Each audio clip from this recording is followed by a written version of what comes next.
Alrighty, pretty hungry. So I'm gonna eat after this video.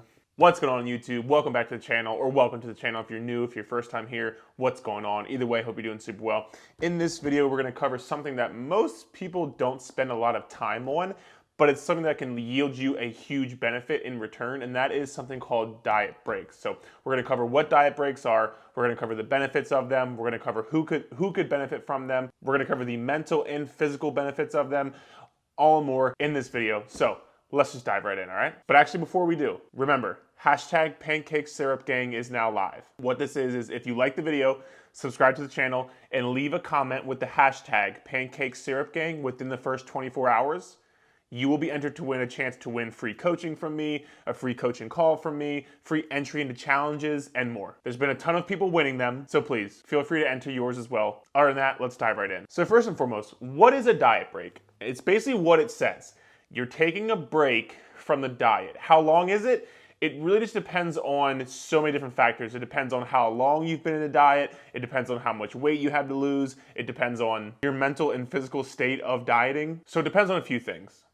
A diet break can be anywhere from 3 days up to 6 months. It really just depends. But as opposed to going into semantics right now, I want to cover the general idea and general information of what a diet break really is. So first and foremost, I want to make this very clear, and I want to make this very clear because I am a coach who gets people weight loss results every single day of their life. I take people through their weight loss journey. They see fat loss progress, they see results, their measurements change, all these things.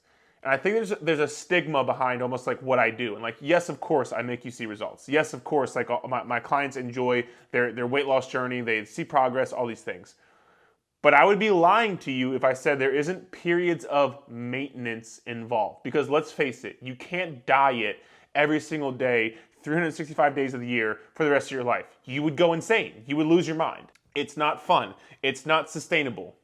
It's not something you want to be doing. And I think that within this entire fitness space, and within just people's weight loss journey in general, oftentimes they think that periods of maintenance, if you're not at your goal body weight yet, is bad. Like you don't deserve a period of maintenance unless you've hit your body weight or you've accomplished all your goals.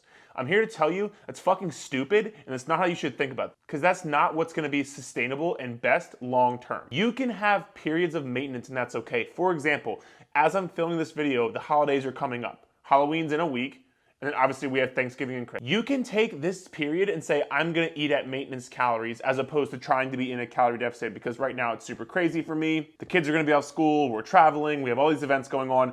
I'm gonna be at maintenance. I'm gonna make sure I don't gain 20 pounds, but I might not lose 20 pounds in the next 2 months, and that's okay. I think so many times people think that just because they're not where they wanna be yet, they can't not diet or they should be dieting. Listen, you don't have to focus on weight loss 365 days a year, every single day of the year for the rest of your life. That's not what has to happen, I promise. And I think people honestly, I think people go wrong because they think that they can't have periods of maintenance. So as opposed to having a period of maintenance, for example, for these next 2 months of the holidays, where people go is, well, I can't be in a diet, but I can't be at maintenance because I don't want to be at maintenance because that's not going to get me close to my goals. But I'm not sticking to my diet, so fuck it, I'll just eat whatever the hell I want for the next 2 months and gain 20 pounds. I think that's where that mindset starts to happen, where you're not doing what you're supposed to be doing, but you don't want to be at maintenance because there's a stigma around maintenance is bad, so you just say fuck it and eat whatever you want. You can meet in the middle, I promise you.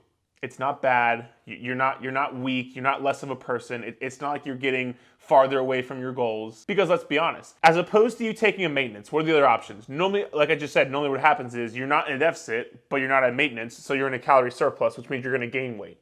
So don't you think that a period of maintenance where you can have a bit more flexibility with your diet, you can take a little break mentally and physically, yet you still have some guidelines, you don't just completely eat like an asshole, don't you think a period of maintenance is better than you not being in a calorie deficit or you being in a surplus? I think the answer speaks for itself. So please, remember, some period of maintenance is 100% totally okay, and there is nothing wrong with that. I want to kill this bad stigma around eating at maintenance or not getting closer to your weight loss goals. Because some people argue, well, it's going to take longer. Actually, it's probably not going to take longer, because when you are on your calorie deficit, when you are on your diet, you're probably going to be that much more on point, which means you're going to see better results, as opposed to doing this yo-yo diet you're doing right now, where you try to be in deficit, but then you eat like an asshole, and you go back into a deficit, you eat like an asshole, eat all the food, and you do this yo-yo cycle, as opposed to you saying, okay, cool, for 4 weeks, I'm going to diet, 1 week break. 4-week diet, 1 week break, and you can continuously make progress downward, as opposed to you going up and down and never seeing any real progress. So please, maintenance is okay, totally possible, and can be beneficial. Let's talk about why right now. So work it in. I'm going to talk about myself as an example. I've talked about this in a video before, I believe, but I want to talk about it again.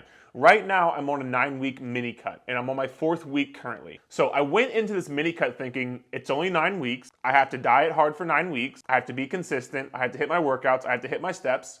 But it's only for 9 weeks. And I know after the 9 weeks, me personally, I'm going on vacation. So I'm going to eat whatever the hell I want when I go on vacation, because why not? It's vacation. That's what you should do on vacation. But for me, mentally knowing that, okay, cool, I want to lose body fat, I set a landmark date, as opposed to just going into the diet saying, well, yeah, I have to lose body fat, but I don't know when, and I don't know when it's going to end. And most people, they struggle with having consistency and motivation. And I'll tell you right now, if I went into a diet not knowing when the hell it was going to end, or not having any plan in place, I'm not going to have much willpower or motivation either, because it's like this endless thing where it's like, holy hell, when is this going to be over? When can I eat, quote unquote, more food? When can I eat, quote unquote, normally? You have all these things going on in your head. It makes it that much harder for you to be consistent during the time you're supposed to be on a diet. So for me, I said, listen, 9 weeks on, and I'm going to have my 1 week where I go on vacation, enjoy myself, and either when I get back, I'll maintain, or when I get back, I'll go into a deficit again. But either way, I know that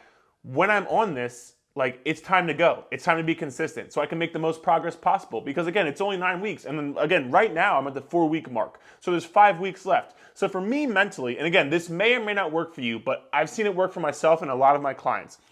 You may think that, okay, cool, like I have a 9-week period where I'm going to diet, or for you, it could be a 6 or a 12 or whatever it is, but we're going to use 9 weeks. I have a 9-week diet. I know that after 9 weeks, I'm going to take a break. So that motivates me, and that gives me way more willpower to say, I don't need to have a cheat meal. I don't need to go crazy on the weekends. I know that it's only 9 weeks, so I want to make the most of this 9-week period. And again, right now, I have 5 weeks left. So for me, it's like even more like, all right, cool, only 5 weeks left. Gonna make sure I hit my diet, gonna make sure I hit my steps, gonna make sure I hit my workouts, like gonna make sure everything's on point, because I know in 5 weeks, there's a light at the end of the tunnel. And so I think this strategy can be very, very useful, because if you just think that you're going to have to diet forever, yeah, of course your willpower is going to suck. Yeah, of course your consistency is probably going to be off a bit. But it's because you don't have a plan. You don't know what's going on. So if you set a landmark date, for example, again, if you say you do 4 weeks on a diet, you're consistent for 4 weeks, you kill those 4 weeks, you're on point, you take a 1-week diet break of maintenance where you eat at maintenance calories. Cool, do it again. 4 weeks of a diet, 1 week on a diet break. And you do this cycle over and over and over again, this will allow you to be way more consistent for those 4 weeks and make you see tremendous progress, because you're able to say, okay, cool, I only have 4 weeks. Let me push hard for 4 weeks. I know I'm going to get a diet break, so let me make the most of this 4 weeks. As opposed to you having 4 weeks where you have no clue when your diet's going to be over. You have no clue when this is going to end. So your willpower dwindles because you're like, well, I have to do this forever anyway. Like, there's no end in sight. Like, fuck it. Who cares if I have 1 day off? Like, fuck it. Who cares if I have 1 cheat day? Because there's no end in sight. As opposed to you saying, cool, I only have 2 weeks left on this. I'm 2 weeks in. I only have 2 weeks left. Like, I can wait until my maintenance period to have this food. I can wait until my diet break to have a cheat day or whatever it is, because you're making the most of these 4 weeks. And some people will think like, oh, well, doesn't that make the progress longer? I'm going to go back to what I said earlier. If you are consistent as hell for those 4 weeks and you are on point, you hit all your nutrients, you hit all your workouts, everything, you are going to see tremendous progress. You take a week break, you do it again. 4 weeks, tremendous progress. Week break, do it again. What this will do is allow you to be more consistent long term, because what I said earlier, what most people do is they think, well, I'm just going to diet forever. So this then leads them to do this yo-yo dieting cycle of I'm going to diet, over-restrict, and then I'm going to binge again. I'm going to diet, I'm going to restrict, and it's up and down. No progress actually ever happens long-term because you're always just going up and down. As opposed to this kind of strategy where you can say, let me be 90, 95% consistent for 4 weeks and then take a week break. you'll see much more progress long-term, slowly trending down over a period of time. So that's my 2 cents there as far as working it into your plan. And on top of that, most people feel guilty when they eat more calories. When you have a cheat day, you feel bad because you overate. If you work this into your plan and you have a week's period where you say, I'm going to be able to eat more calories, you're not going to feel guilty because you know it's worked into the plan. So you can actually enjoy yourself a bit more and again, enjoy the process a bit more, which if you enjoy the process, the journey of where you have to go, you're going to see better progress because you're enjoying the journey, which will allow you to be more consistent, which will allow you to see better results. So that's my 2 cents there as far as working it into your plan. And also, on top of that, it can have some mental and physical health benefits as well, and we're going to dive into those right now. So I put de-stress here. Let's talk about the mental and physical health benefits of a diet break. First, we're going to talk mental. And let's be honest, dieting and eating in a calorie deficit and watching your food and doing all these things is a mental stress on yourself. Not only are you stressing about the food you eat, you're stressing about not overeating. You're stressing about eating the right foods. There's a lot of stress. You're stressing about weighing your food on a food scale, not going over your calories, hitting your goals. All these things are a stress, which in some sense is a good stress, but it's still a stress.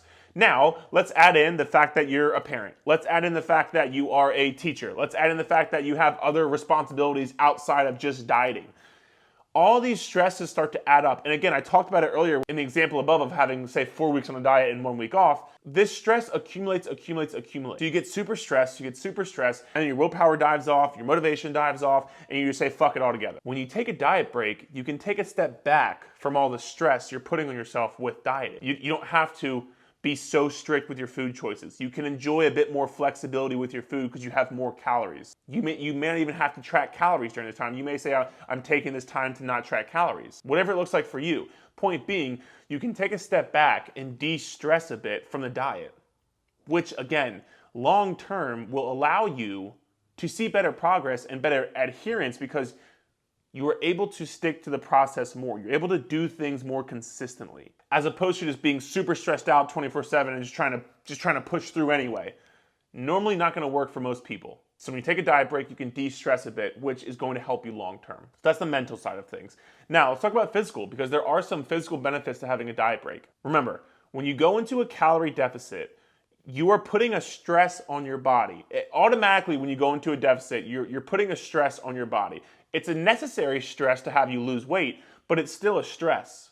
So when you're constantly in this stress state 24/7 with your diet and your body, your cortisol is going to add up over a long period of time. When you put a diet break in and you can increase calories a bit, this is going to get your body out of that calorie deficit back to maintenance, and this will allow your cortisol to drop because you're giving your body a break. That's why actually I talked about in my reverse dieting video, which I'll link here and I'll put it in the description below. But in my reverse dieting video, where basically you just increase calories back up from your deficit, I talk about people losing weight when they reverse diet, when they add calories back in, because when you add calories back in, your cortisol drops, which drops your water weight. So this can happen because you're getting your body out of this stress state, you're dropping your cortisol. So that's one benefit. But also on top of that, metabolism is something people look at all the time. It's the number one thing I hear. How do I increase metabolism? What do I do if I have a slow metabolism? Again, you have to remember, when you go into a calorie deficit, your metabolism is going to slow down. Again, it's a necessary thing that has to happen for you to lose weight, but nonetheless, your metabolism is going to slow down. What your metabolism does is when you go into a calorie deficit, you're feeding it less food, it is going to down-regulate and you're going to burn less calories. So when you are in a calorie deficit for an extended period of time, you're going to keep down-regulating your metabolism because you're not giving it the nutrients, you're not giving it fuel to burn calories. So it has to save calories. And no, starvation mode is not a real thing, so don't worry about that. But moving on. When you're in this deficit for a while and your metabolism keeps slowing down, you can throw in a diet break, bring your calories back up, increase your metabolism, which is going to have a better long-term effect on your weight loss because you now have a higher metabolism. You'll be able to burn more calories because you increased calories, which again, if you're looking to lose body fat, the only way to lose weight is to be in a calorie deficit. But if you burn more calories, it'll be easier to get into that calorie deficit, all because your metabolism is higher. So adding in diet breaks, something like a 4-week on a diet and then a 1-week break, or whether it's 8 weeks on a diet and a 2-week break, whatever it looks like for you, this can, number one, decrease stress, like we said, but also number two, increase your metabolism, which leads you to burn more calories, which leads you to make this weight loss process actually easier long term. And again, people think that, oh, if I go on a diet break, it's gonna make the process longer. It's not true at all because, like I said, number one, you'll be more consistent, you'll adhere to it better, and you'll see better progress. But number two, if you are able to keep your metabolism as high as you possibly can throughout your journey, it's gonna make your weight loss progress that much easier because you have a higher metabolism. As opposed to eating 1,200 calories and not losing weight, which I did a video on it here as well. So feel free to go watch that if you think you're eating 1,200 calories and not losing weight. It's a very good video. But point being, you'll be able to have a higher metabolism, eat more calories, and still lose weight. So listen, Diet Breaks 101. Hope this information helped you. Again, I want to make this very, very clear. There is nothing wrong with taking a diet break. And I don't care how many pounds you have to lose. If you have to lose 200 pounds or 2 pounds, there's nothing wrong with taking a diet break. You do not have to be at your goal body weight for you to take a diet break or for you to eat at maintenance. There are plenty of benefits to diet breaks. Work them into your plan. Do it smart. If you have any questions or concerns, let me know. I kind of do this for a living. Thank you for watching the video. Hope to see you around the channel more, and we'll talk soon. Thank you so much.